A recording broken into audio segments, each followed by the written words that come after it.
حضرت عمر رضی اللہ تعالی عنہ تشریف فرما تھے اپنے دربار میں، تو ایک صاحب آئے اور کہا یا عمر لا تنسا موتک، عمر اپنی موت کو نہیں بھولنا۔ یار بھرے دربار میں کسی کو یہ بات کہی جائے تو اس کا رد عمل کیا ہوگا، لیکن حضرت عمر رضی اللہ تعالی عنہ یوں کانپنے لگے جس طرح بید کی شاخ کانپتی۔ اس کو قریب کیا، محبت کی، کہا اگر تو روز آ جایا کرے اور یہ جملہ مجھے کہا کرے تو تیری مہربانی ہوگی، مہینے کے بعد مشاہرہ بھی دیا کر۔ روز آتا ہے، بھری مجلس میں کہتا ہے عمر موت کو نہیں بھولنا۔ ایک دن وہ آیا، آپ نے اسے بلایا، محبت کی اور اس کو مشاہرہ دیا اور الوداع کہنا چاہا تو اس نے کہا کہ میرے سے کوئی گستاخی ہو گئی؟ کہا نہیں، کوئی ایسی بات نہیں۔ کوئی اور شخص آنے لگا؟ فرمایا نہیں۔ تذکیر موت کی ضرورت نہیں رہی؟ فرمایا نہیں، ایسی بھی کوئی بات نہیں۔ تو پھر مجھے چھٹی کیوں دی جا رہی ہے؟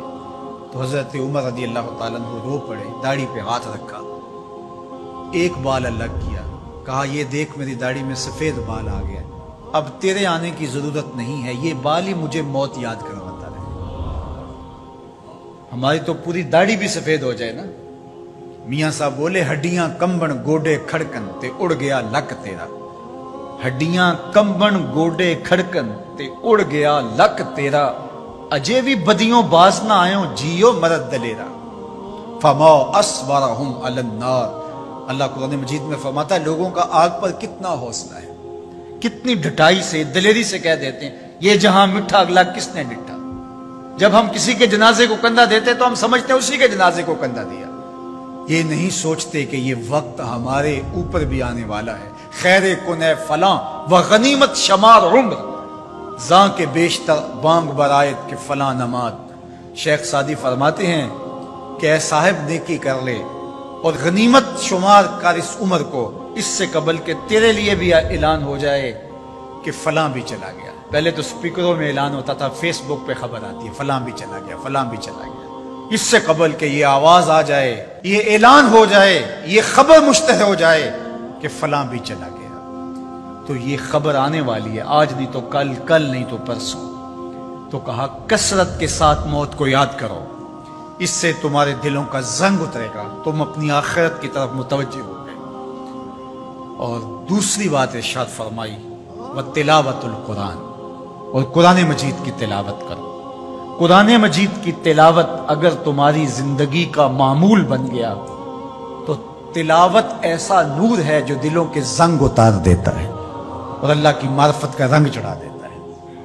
اس لیے دو چیزیں دلوں کے زنگ اتارتی ہیں، ایک کثرت کے ساتھ موت کو یاد، اس کے لیے کوئی نصاب نہیں پڑھنا پڑتا، کسی کے پاس جا کے بیٹھنا نہیں پڑتا، یہ خاموش مبلغ ہے، اس مبلغ کو سننے کے لیے سفر کر کے نہیں جانا پڑتا، اس کو کسی ٹیپ ریکارڈر کے اندر محفوظ کر کے کان کے ساتھ نہیں لگانا پڑتا، کوئی بٹن آن نہیں کرنا پڑتا، اب لائٹ ہے اب سن سکوں گا، اب لائٹ چلی گئی اب نہیں سن سکوں گا، اس کے لیے کوئی وقت متعین اور مقرر نہیں ہے۔ یہ ایسا مبلغ ہے، یہ خاموش واعظ ہے، جب چاہو اس کو سن سکتے ہو۔ تو کثرت کے ساتھ موت کو یاد کرنا یہ تمہارے لیے دلوں کے زنگ اتارنے کا سبب۔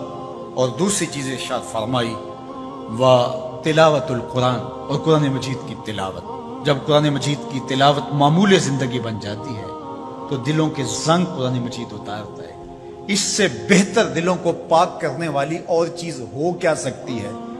اللہ کا کلام ہمارے پاس موجود ہے۔ اس وقت کسی امت کے پاس، کسی قوم کے پاس منزل من اللہ کتاب اصلی صورت کے اندر موجود نہیں ہے۔ تحریف راہ پا گئی، لوگوں نے کتابوں کے اندر اپنی خواہشات کو شامل کر دیا، مشکل چیزیں نکال دی، ان کے اندر بہت گڑبڑ کر دی، لیکن قرآن مجید کسی زیر اور زبر کے تغیر کے بغیر صدیوں قبل جو سینہ محمد صلی اللہ علیہ وسلم پہ نازل ہوئی تھی آج بھی اسی طرح موجود ہے۔ ایک زیر اور زبر کا فرق بھی نہیں ہے، یہ ایک یقین ہمارے ساتھ جڑا ہوا ہوتا ہے کہ یہ ہمارے رب کا کلام ہے، یہ ہمارے محبوب کریم کے سینہ انور پہ اترا تھا، یہ اس کتاب کا اعزاز ہے۔ تو کہا کہ اس کتاب کی کثرت کے ساتھ تلاوت کرو، تمہارے دلوں کا زنگ اتر جائے گا اور اللہ تعالیٰ جل شانہ کی معرفت کا رنگ تمہیں نصیب ہو۔